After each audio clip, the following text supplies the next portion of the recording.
an outline, we're going to look, just provide some background on the local indicators, give some context, and then go over the general requirements for the local indicators and changes to the reporting requirements for the self-reflection tools. And if time allows, we'll do some ideas for best practices. And if you have questions, please type them in. We'll stop periodically along the way to review questions and answer them. So with that, I'm going to turn it over to my colleague, Radine Joel. Hello, happy Tuesday. It's Radine.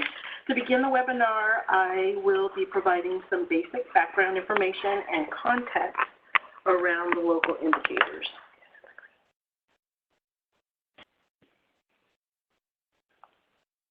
All right. My own technical difficulties, sorry. All right. So as you know, California's accountability system is based on multiple measures, and those measures assess how LEAs and schools are meeting the needs of the diverse population in California schools. So performance on these measures is reported annually on the school dashboard, and based on those dashboard results, some LEAs become eligible for additional assistance through the system of support. And we'll say this a couple of times through the webinar. We want to always kind of go back to our website, CDE's website, where you can find more detailed information about the dashboard. So moving on to this next slide, to talk more about the dashboard, it is there to help LEAs identify strengths, of course, areas for improvement, and those student groups that may need additional support. And the dashboard reports performance using state and local measures. The dashboard doesn't report, but that's where they're housed. So those state measures, those measures are state and local. So state measures, those are the ones that apply to all LEAs, schools, and student groups, and they're based on data that is collected consistently across the state. So for example, priority 4 pupil achievement, such as English learner progress. And the dashboard will also include local measures, and those measures apply at the LEA and charter school level and are based on data collected at that local level, such as priority 7, measure 7, course access. So to reiterate, for those priorities where data is not collected at the state level, an LEA will measure and report its progress through the dashboard based on that locally collected data. And this slide represents those 7 local indicators that are in the dashboard. Remember that priority 9 and 10 are for county offices of ed only. So to wrap up this background section, local indicators are part of a seamless accountability system that reflects the emphasis on that local control, also enables LEAs to measure its progress using its own local data, provides valuable information necessary for stakeholders to engage in meaningful engagement with a holistic understanding of local successes and challenges, and finally informs the LCAP planning process. I will now hand over to Lydia. Thank you, Radine. Hi, everybody. This is Lydia, and I get to talk about the general requirements. Basically, what are the current requirements around the local indicators? And then Jonathan will be following up from this part in regards to any changes, as well as talking more about the local governing board reporting process. So that's the plan. As we look at the general requirements, we start with the concept of who does the local indicator apply to, and applicability. And local indicators apply to all LEAs, which, as you know, are already defined by statute as county offices of education, school districts, and charter schools. Now note, local indicators do not apply at the school level, right? We're talking about the LEA level here in terms of applicability. And for those of you that have already worked on the local indicators, we know this is kind of a review. We apologize for that. There's some information that is the same, but we acknowledge that there are also changes in law that we'll be talking about moving forward in the presentation, so bear with us here. This slide talks about the performance standards that were adopted by the board.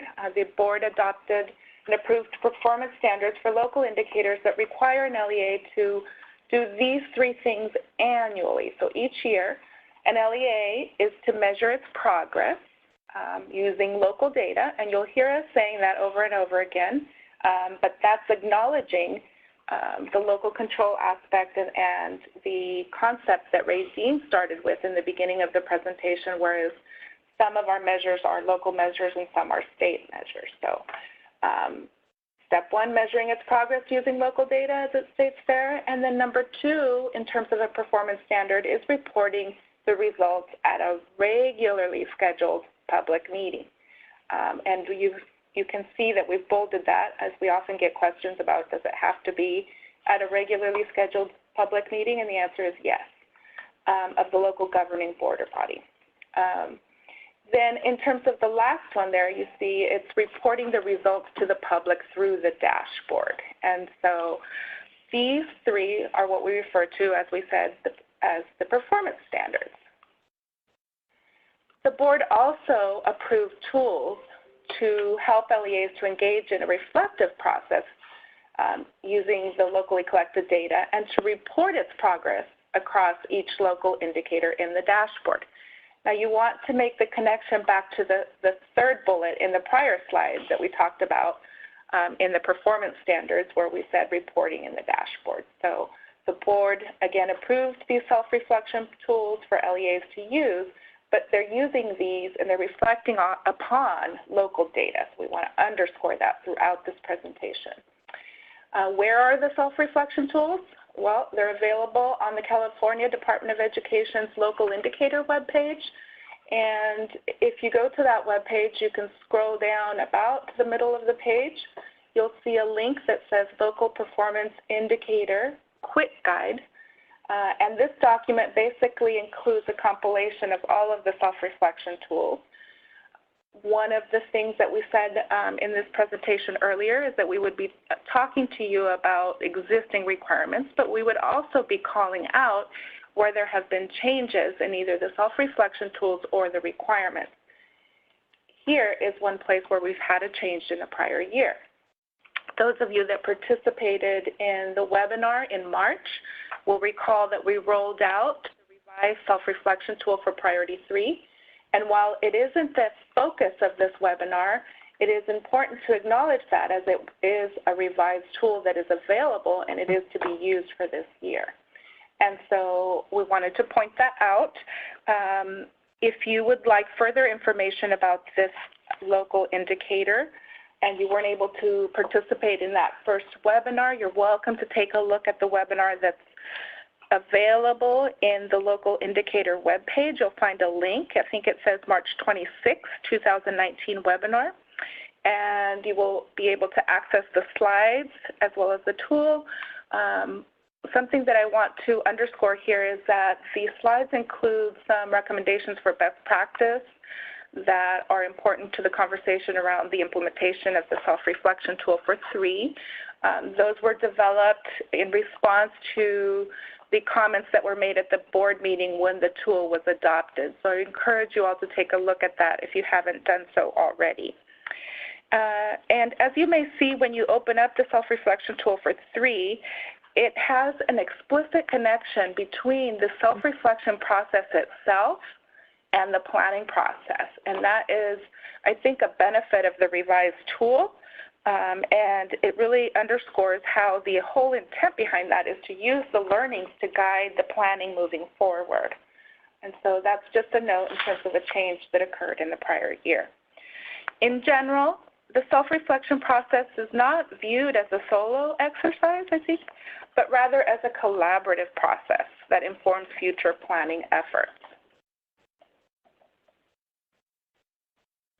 In terms of measuring progress, which was the first bullet on the slide with the performance standards, an LEA should review local data, as we said, from within for purposes of reporting on November 1st or prior to November 1st for the prior year, right? So if you're looking at what you're reporting by November 1, you're basically reporting prior year data.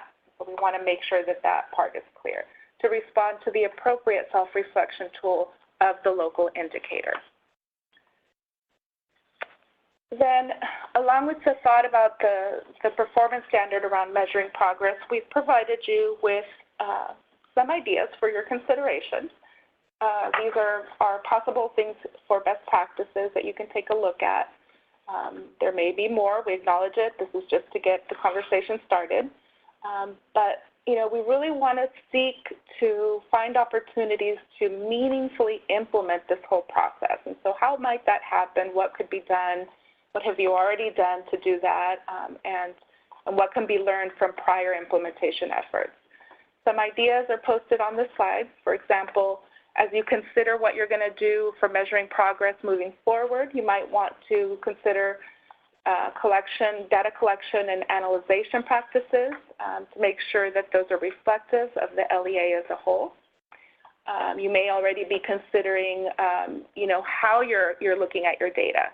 You may be looking at the approach that you used last year and then thinking about how you might alter that or adjust it slightly to better understand your student and family demographics and how particular areas apply to school sites and or grade levels. Really, what is it that you've looked at and implemented? What is it that you've learned, and how can you use that moving forward to make this process much more meaningful so that you can plan accordingly and make adjustments that lead to outcomes? And then including feedback, you know, what processes have you used in terms of including feedback? One best practice that's included there is including feedback from classified and certificated staff in reporting the local climate survey data. And then the final bullet that's on this slide, although it's not the final thought in terms of best practice, you may have others, is this concept of gathering stakeholder feedback regarding the local indicator data prior to reporting to the local governing board. Again, local indicators provide a unique opportunity to look at that local data, to engage in a local process and really learn from what's working for you and what areas you might want to focus on. And engaging stakeholders in the process is a consideration for you moving forward and what you might want to do. And with that, I think I'm going to turn over to my colleague Jonathan, who will be talking about reporting to the local governing board. And then before we move on, I think we're going to stop and just kind of look at some of the questions that we have and come back and provide some answers.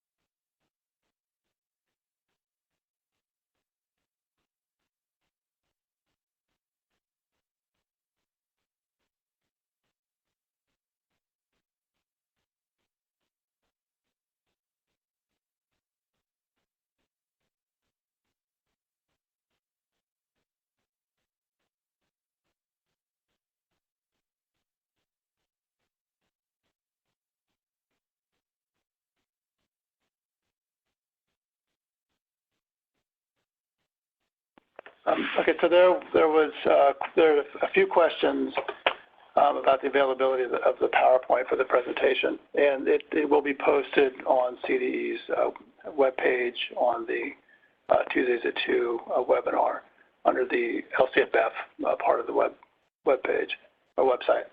You can also email us at lcff.cde.ca.gov for more information on that. And again, that contact information will be available at the end of the slide. Typically, we like to provide these so that you can download and follow along. The technology issues precluded us from doing that today. We apologize. there was a question about the self-reflection tools, and it says the self-reflection tools are now required to be used. Is this correct? And yeah, so the self-reflection tools are used to report data on the dashboard. So the self-reflection tools themselves they're not designed to be data collection instruments. So you'll want to have your own evaluation systems and your own sort of methods for collecting data at the local level that you would then use together with your stakeholders to fill out and complete the self-assessment tools. So completing the self-assessment tools isn't the data collection process. There's more of a process behind that. But yes, they are required to be used when you upload your information to the dashboard. That will be part of doing that, is filling out the self-reflection tools.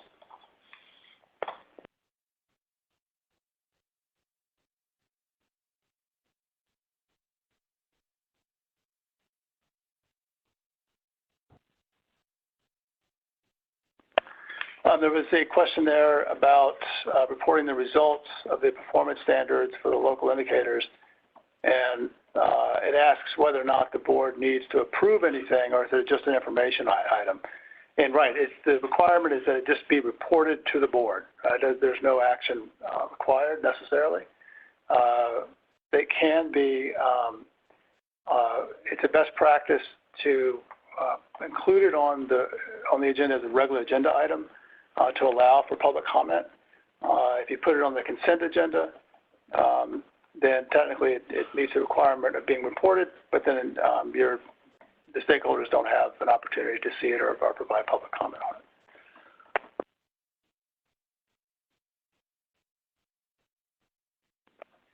Okay, so yes, please just keep typing questions in, and we'll stop again in a little bit and respond to some more questions. Moving on.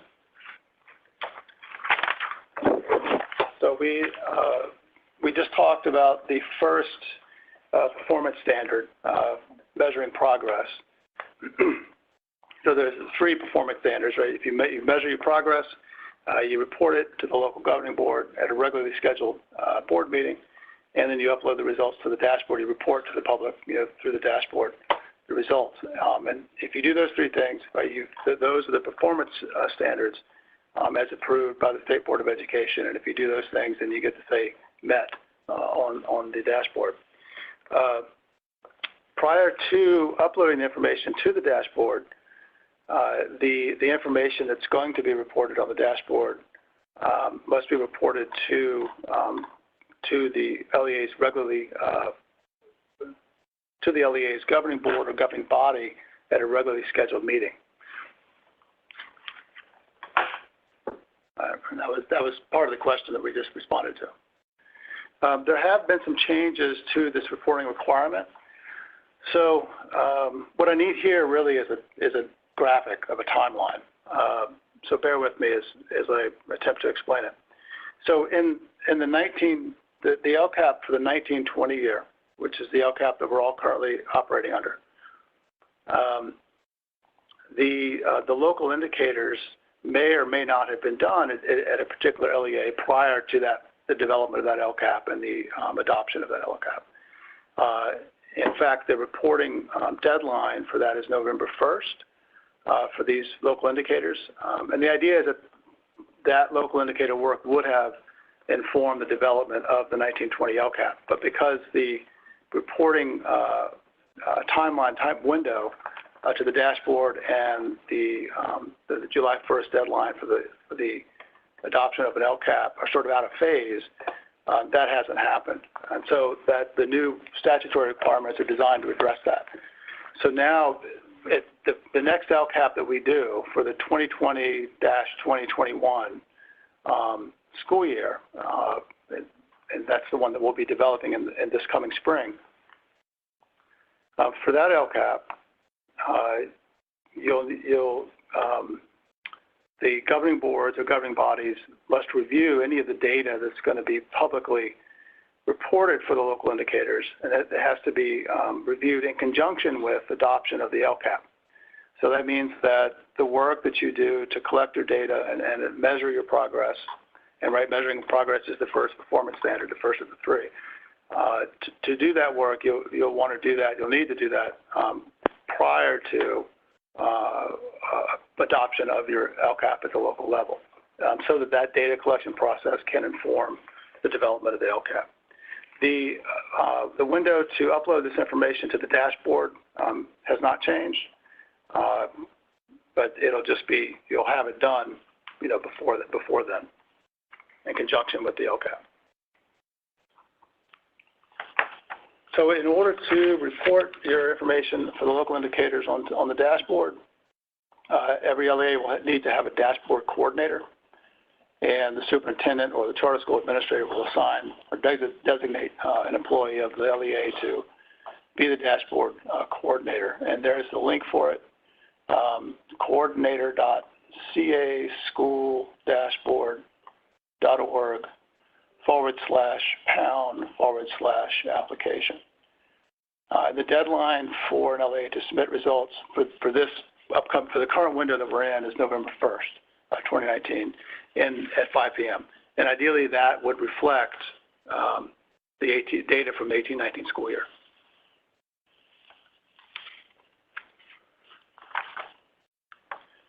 So here's some information about, from the dashboard coordinator's point of view, when you're uploading information into the dashboard, some of the things that you'll see, and we're mentioning this because these are opportunities to provide more information to your stakeholders about the LEA, about your LEA. And so there, at the very beginning, there's going to be one general optional narrative summary for the LEA, and that first optional summary applies in scope to all of the local indicators that come after it. It's not specific to any one local indicator, so you kind of provide sort of an overview, not unlike the plan summary, for the LCAP or something along those lines. And then also for the local indicators for priorities 1, 2, 6, and 7, there at the very bottom there is an optional criteria narrative box, and that's a place that's provided in case you would like to provide more information to your stakeholders about the criteria that you've used to determine or to measure the progress on that indicator, right? Because the criteria that you come up with is specific to your LEA, and how you measure that progress, right? It's specific to the LEA.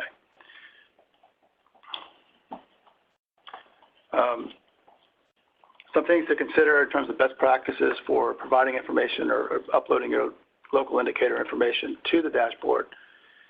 You can provide links in these narrative boxes. Just keep in mind that the dashboard doesn't support HTML in that text, and so you can still type the link in there, maybe with just some directions next to it saying, copy and paste this into your browser. Remember to use language that's accessible and understandable to stakeholders. It's not it's not a place for overly compliance language. It's just language to communicate to your stakeholders, how you've done in that area. Also consider including an explanation of how you've arrived at the conclusions reported in the self-reflection tool. What evidence was considered, what data. Say a little bit about the process that you use for measuring your progress.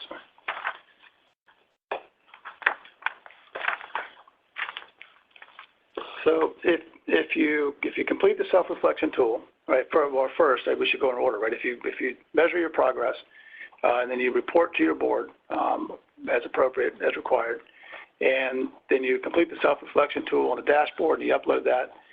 If you've done those three things, then your local indicator will indicate met on the dashboard. And if you don't do those three things, then it will show either not met or not met for 2 or more years, whichever is applicable. And so here, this is just a screenshot just to kind of show you what it looks like. You can see there are the 5 local indicators there, the 4 in the last row, and then 1 on the far right of the second row. And you can see it says standard met. So that's what it'll say if you go through those things. The local indicators, as well as the state indicators, are organized into 3 groups. It's just an extra tidbit. Academic performance, academic engagement, and conditions and climate. And these are the 3 local indicators under conditions and climate. And you can see here in each one that the standard has been met. A user or a viewer of the dashboard, this is what it looks like to the viewer of the dashboard. They can click on the link there, view more details, and that's where they'll find the information that you put into those narrative boxes.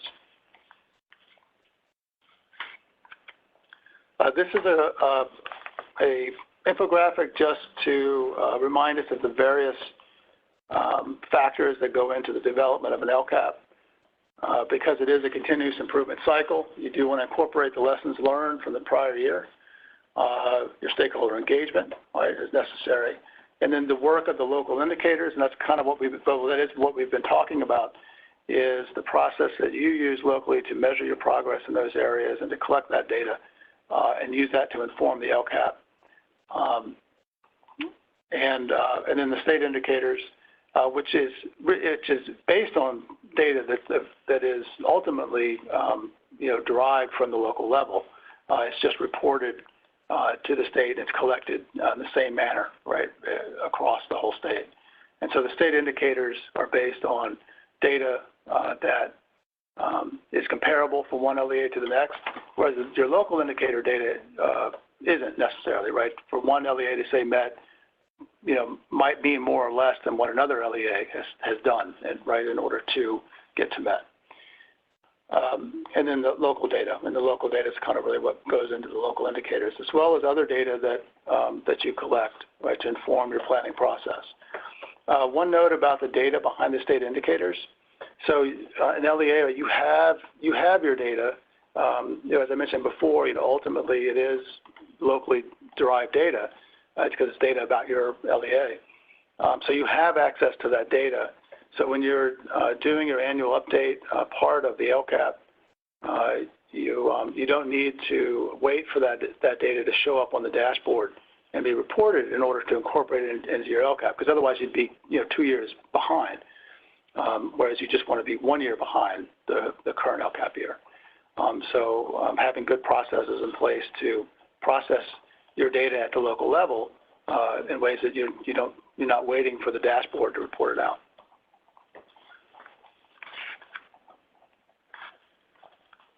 Right, and so we kind of already talked about this a little bit, but once you've completed your upload to the dashboard with the local indicators, it doesn't stop there. You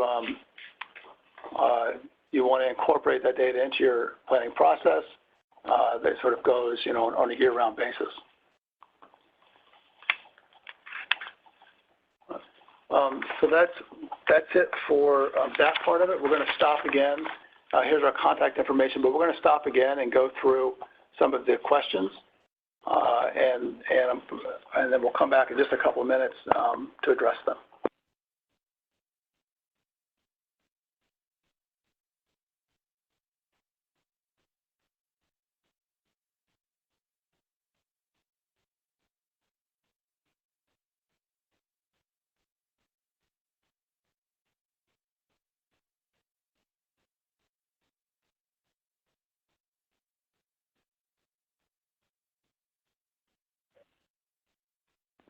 Okay, so there's a question. It says, I'm referring to slide 16.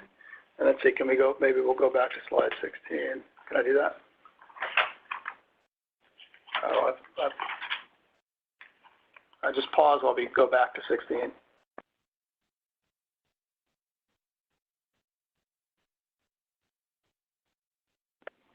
Okay, here's 16. Right, so this is the timeline issue. And so the question there is, will we need to gather and record data now for the current dashboard reporting and then do it again in the spring?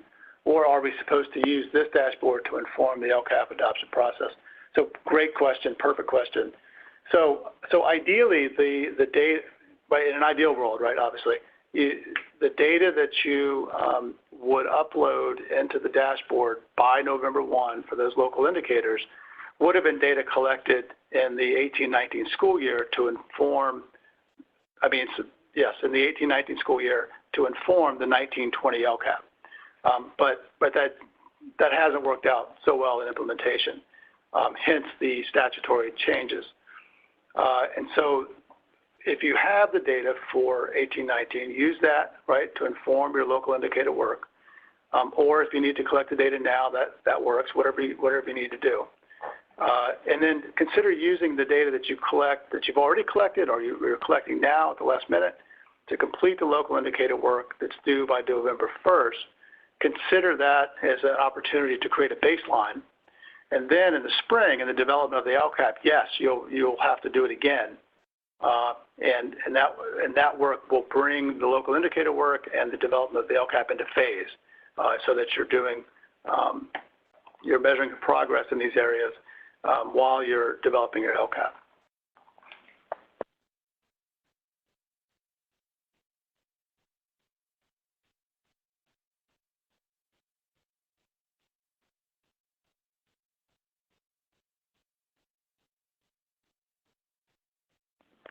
So another question on the timeline, it says, the data to be used to inform LCAP development for 2020-21 LCAP, which will be the next LCAP that we develop in the spring, should be data collected after November 1st,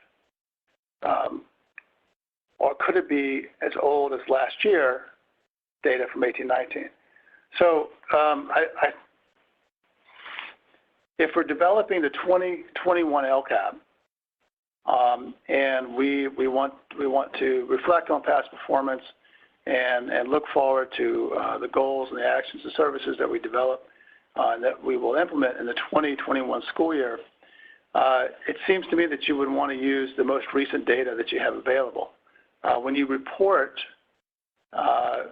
next year, when you report the local indicator information, the data, when you upload it, and that's the data that you'll use to inform your 20-21 LCAP, and that's the data that will be reported to the board in conjunction with the adoption of the LCAP. When you do that, that data will show up on the 2020 dashboard, and that is implying that it's data relevant to the 1920 school year. Just like the data that you upload now for the local indicators by November 1st, and it's going to show up on this fall, the 2018 dashboard, 2019 dashboard. The implication there is that it's reflecting your progress in the 18-19 school year, just like the state indicator data that's going to be on the 2019 dashboard is all data that reflects performance in 18-19, right? So that's what we're trying to get this into phase.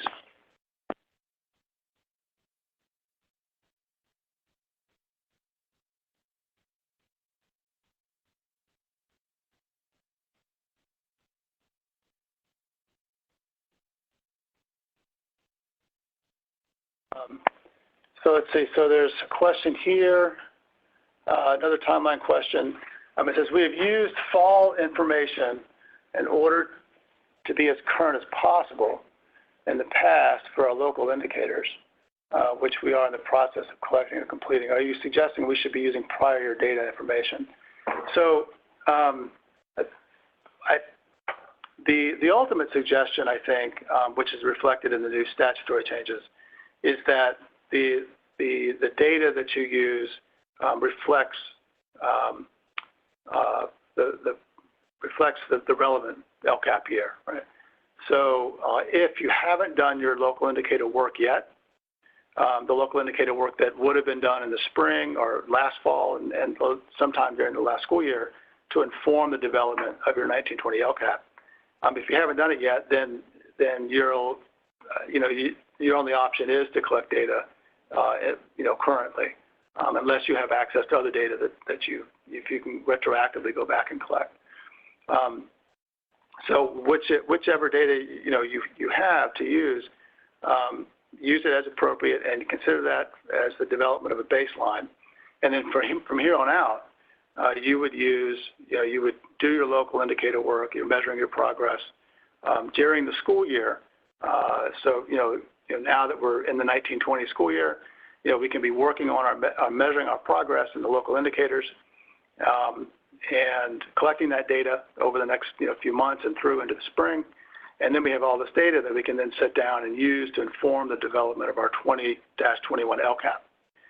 And then we hang on to that information to upload it into the dashboard after the summer, in the ensuing fall.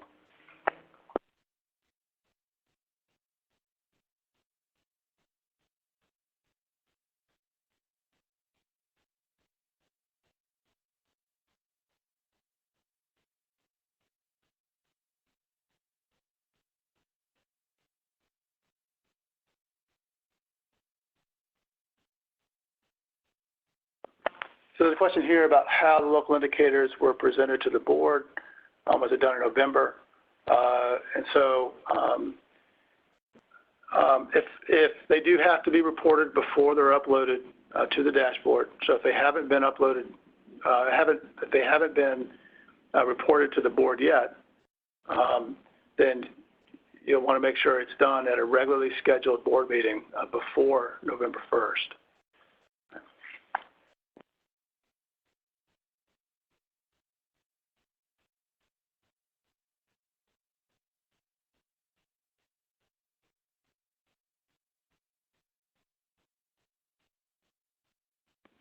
There's another question about the availability of the PowerPoint. Yes, the PowerPoint will be posted on CDE's website.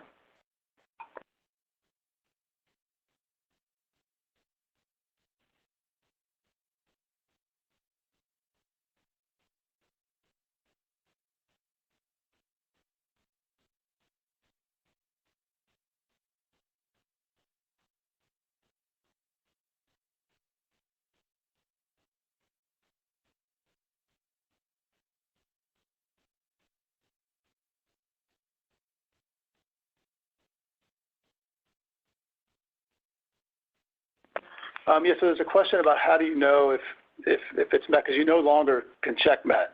And it used to be that you would do everything and then indicate that it was met. And I believe in several cases, LEAs they did everything and then forgot to click met. And so it showed up not met, even though they had done everything. So now the process is automatic. So if you input all the information required, it'll show up as met.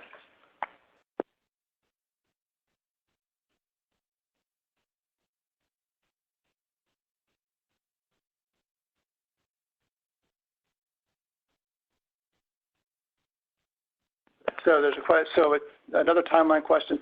It reads, so the 18-19 local indicators are reported this November, and the 19-20 in June, July 2020 with our new LCAP. So yes and no. If you haven't already reported your 18-19 local indicator data, then you would report it. Hopefully, sometime this month or next month in October. It's due November 1st, so you wouldn't want to wait till November to do it because you couldn't indicate that it was reported to the board when you upload it, and then it'll say not met. But yes, the 19-20 in June, July 2020, whenever it is that you adopt your LCAP, and again, it needs to be on or before July 1. So it might be more like May, June is when I think most LEAs approve their LCAPs or adopt their LCAPs and then send it on to the county for approval.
Again, another timeline question. It says, just to clarify, we use the 18-19 data for the local indicators. And again, that would be the for the local indicators that are due by, in the next 5 weeks, by November 1. Yes, and then you would use 19-20 data for the next round of local indicators.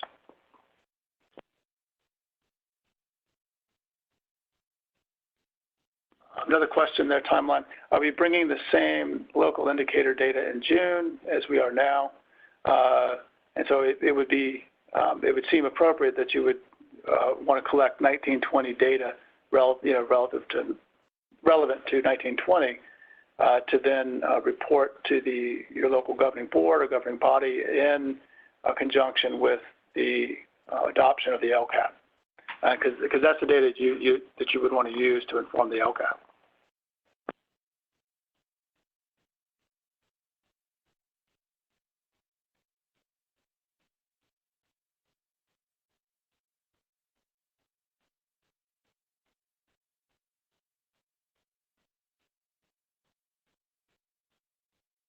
There's a question, this is the first time I've ever seen, this is a great idea.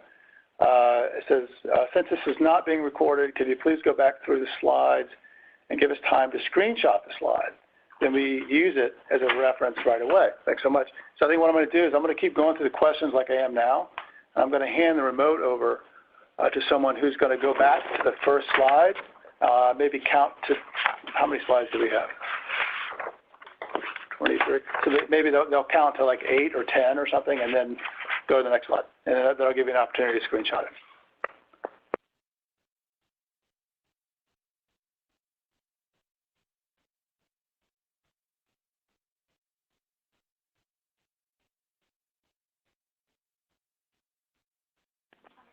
There's a question here. It says in the dashboard input website for indicator 2, for local indicator for state party 2, it states the LEA may use option 1 or alternatively the self-reflection tool. But I heard you say that we must use the self-reflection tool. So and for priority 2, the self-reflection tool itself contains 2 options. And one of them is narrative. Option 1 is a narrative summary, and so you can write a narrative summary, or you can do the option 2, which does say reflection tool, right? But the whole thing is the reflection tool. Or you can do option 2, which is more of a survey type for fill in the blank thing. So you can do one or the other. But yes, you have to do one or the other, but not both.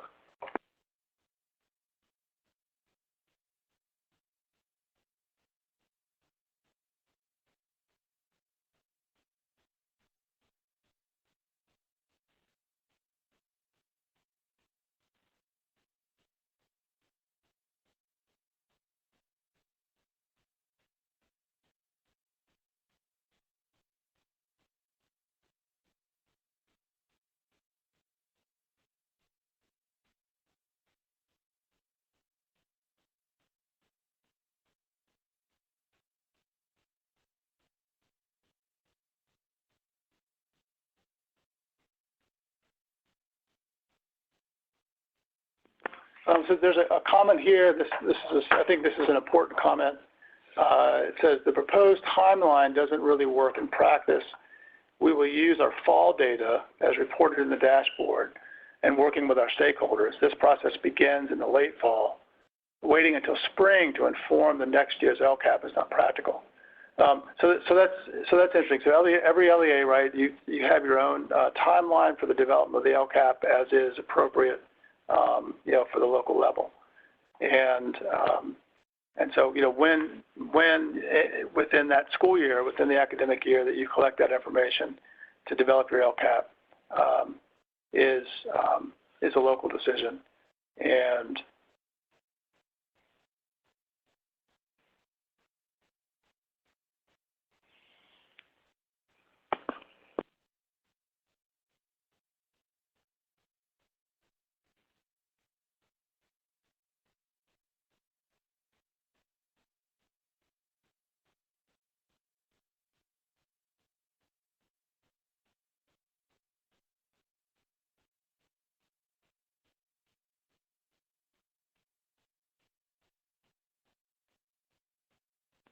There's a question that says, are there any planned changes to the local indicators or prompts self-reflection tool for next year so that we may plan for this LCAP cycle? If so, when would that be available? So there are no upcoming changes that we're aware of.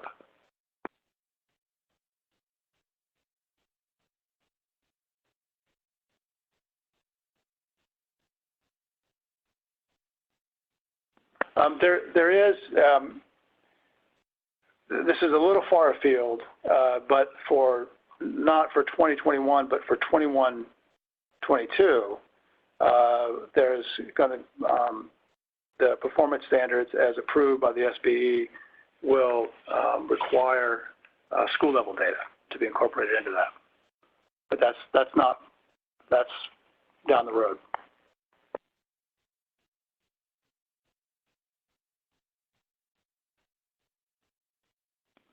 It says, if a charter began operating during the 1920 school year, do they still have to report local indicators? If so, what data year should they report for? That's a really good question. I don't have the confidence to answer that question, but we're gonna take that and look into it. If you could please send that question, email that question to us at lcff@cde.ca.gov, and then we can provide a written response to that.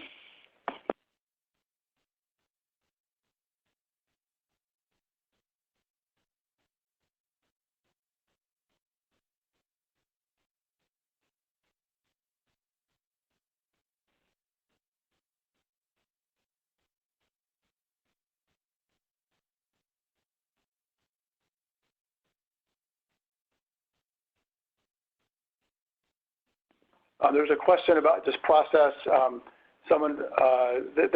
There's no new content left for the presentation. Right now, we're just going through the questions and answering as many as we can.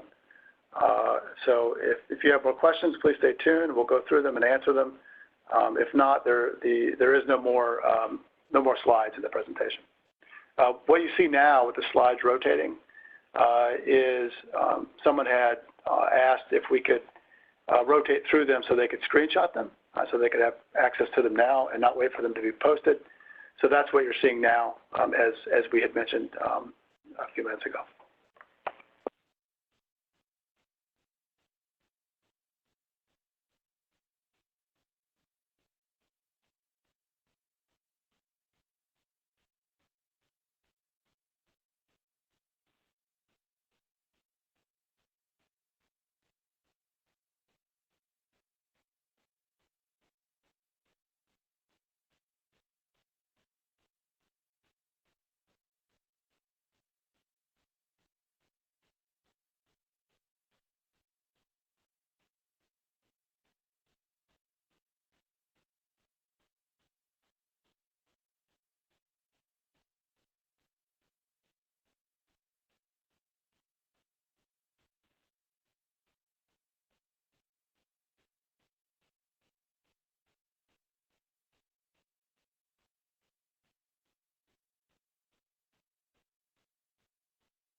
So there's a question asking further clarification.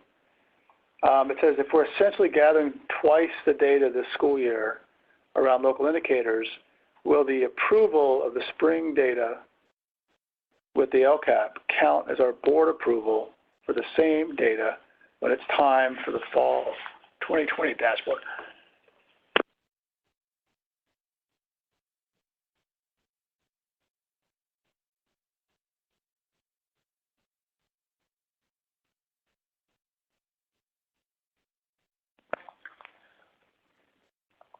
So,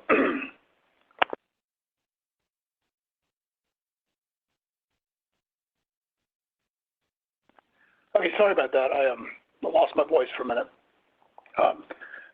So again, the question there is, if we are essentially gathering twice the data this school year around local indicators, will the approval of the spring data with the LCAP count is our board approval for the same data when it's time for the fall 2020 dashboard.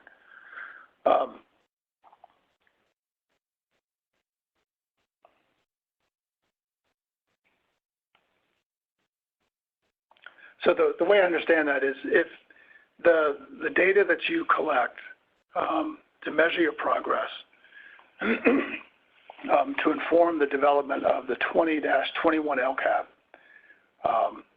that's the data that will be eventually uploaded to the dashboard in the fall in the fall of 2020.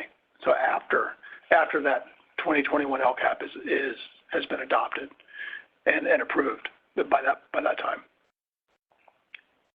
So so when you report it to the board in conjunction with the adoption of your LCAP, that would count as meeting the second performance criteria of the three performance criteria.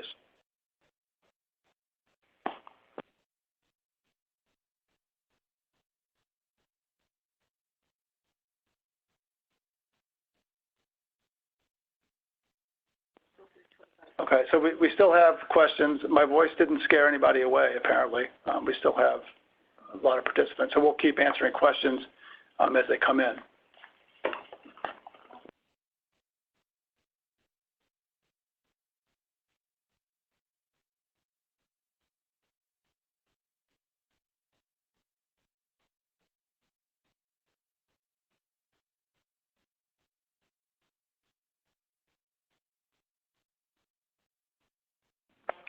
There's a question here, another timeline question. Based on that last, based on that last question, I'm not sure which question that refers to, but might an LA opt to collect and report more updates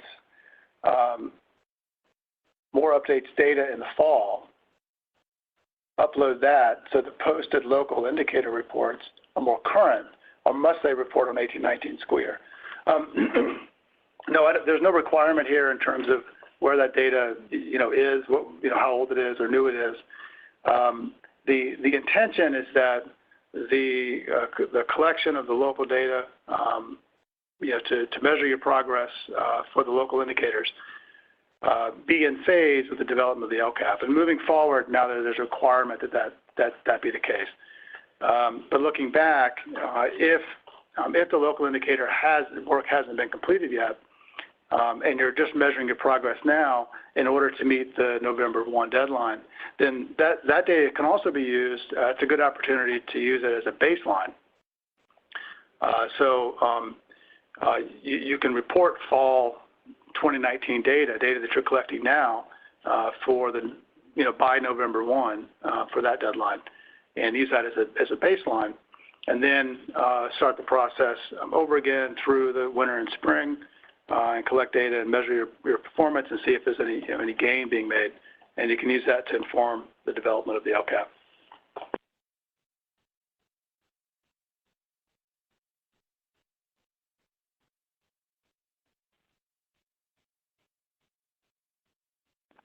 There's a question about presenting on the new LCAP template.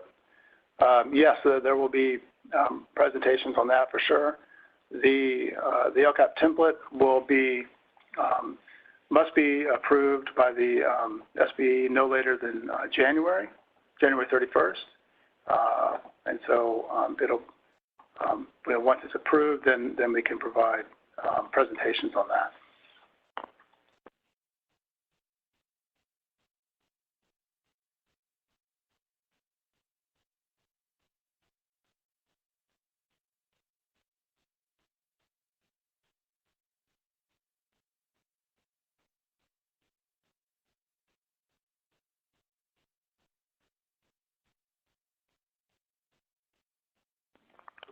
So another timeline question. So the 18-19 local indicators are reported this November, and the 19-20 in June, July 2020 with our new LCAP. And so so when you report for the local indicators, that's by November 1, we're in the reporting period now for that. That information that is uploaded when it's presented on the dashboard, it's going to, the obvious assumption is that it's reporting on 18-19 progress from 18-19 school year. And so the 18-19 local indicators will be reported this November, and then the 19-20 will be reported to your board in conjunction with the development of your LCAP sometime in May or June of 2020, not July. And then that information will subsequently be uploaded into the dashboard in the fall of 2020, 1 year from now.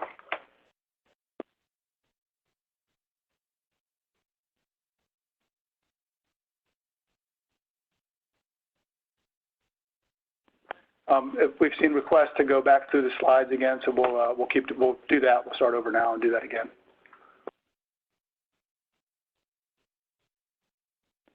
There's a question about when will the presentation be officially posted. We don't know exactly.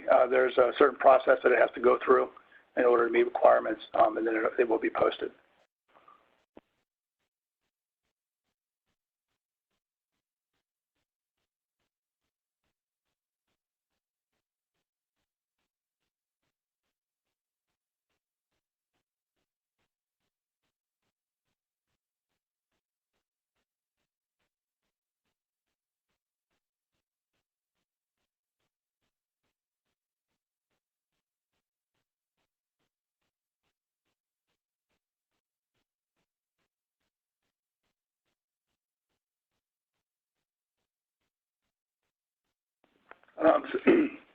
Here's another timeline question that incorporates state indicators into it. So state indicator data is not available until December 2020. So local indicators will be based on 1920 data.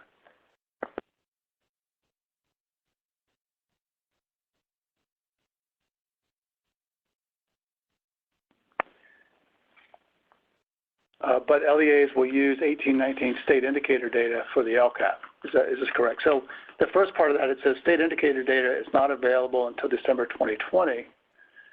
So the state indicators won't be reported, but LEAs do have their data that is used to calculate the state indicators. And so LEAs do have access to that data to use it as appropriate.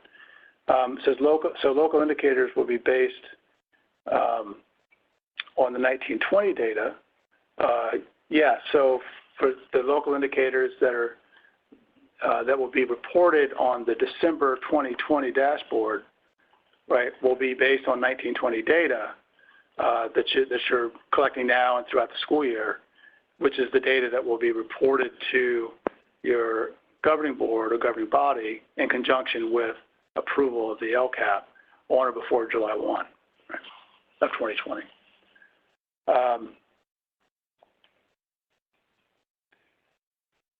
But then it says, but LEAs will use 18-19 state indicator data for the LCAP.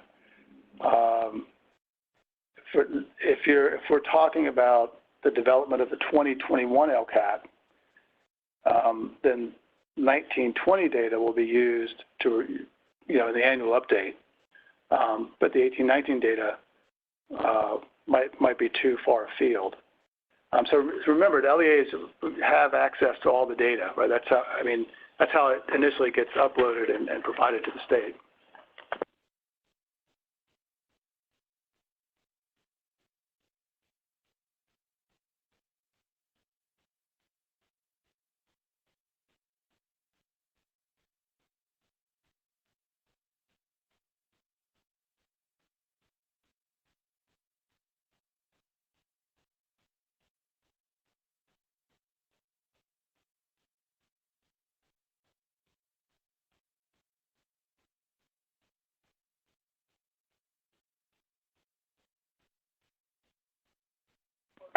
It says, one question is, will there be more on the LCAP template redesign project? The LCAP template, as many of you know, statute requires fairly sweeping changes to the template. And we're talking about the LCAP template that LEAs will use. beginning in the 2020-2021 school year for that 3-year cycle. And that template is currently being designed in conjunction with stakeholder input from around the state, a lot of organizations, a lot of people providing input to that. And there have been board items on the redesign of the LCAP, and there'll be continue to be board items through January, which is when it's expected to be approved by the state board. And so in terms of process, that's where we are with the LCAP template redesign.